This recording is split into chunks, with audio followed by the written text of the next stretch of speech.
alive. Oh, it's alive.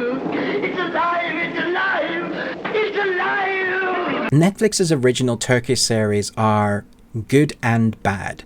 They go from establishing a world, in my experience, creating a world that's very interesting, but then you get lots of fast dialogue and you have to kind of catch up, because if you don't speak the language, you're gonna find it very difficult.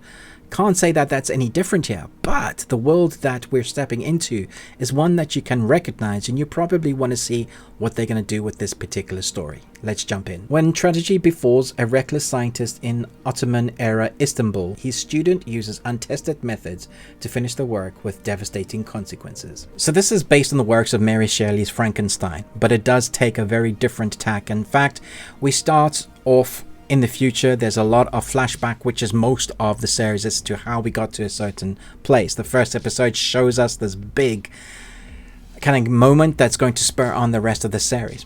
But it is very stylistic. Cinematography wise, it looks beautiful. Some of those lovely oranges with the fires and the hues, the snow, the vast kind of cinematic. It does lend itself to being very visual, and it works quite well. But we do have that fast dialogue that's running through, so you're gonna have to be reading really quickly. If you're an anime lover, you'll probably be okay, because you're used to reading anime, at least if you're watching the original. I always recommend that you do. You're gonna be okay with that. The characters are very quickly established, and I think they do well with what they've been given. You feel like they are those characters. You forget that you're watching people acting in this particular realm. It more feels like you are watching as a fly on the wall, which is great. That's very good. The costume and the design of the sets look authentic and make you feel like you are there as part of that fly on the wall, experiencing what these characters are going through. It is very traumatic and quite gross in places, but also emotional as the stories begin to unfold, as you see how they get to the creature creation. And when you get to that part of it, I think you're going to be interested as to how they tell the story. Now for me, as far as I am in the series, which is I think about halfway, I think you might tap out because it's a bit slow in places. It is one of those things that I've noticed with Turkish series, that they take their time getting to the places they need to get to tell the story. I'm not sure if that's the complete yet, because I haven't completed the series yet, but I can say there are moments I thought, yep, they could have rushed over this bit or kind of just cut it out.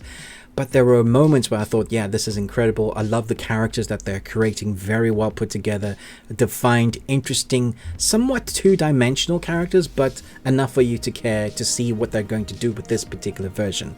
What's worth watching in this is between the score and the set direction and the creature creation and their version of the world, the aesthetically pleasing designs of the world. I think that might immerse you enough to continue watching. But that's not up to me, that's up to you. So do check out my other reviews. I've got a bunch of new content on there at the moment, because so much is dropping. But I appreciate your eyeballs and your time. Thanks so much for watching.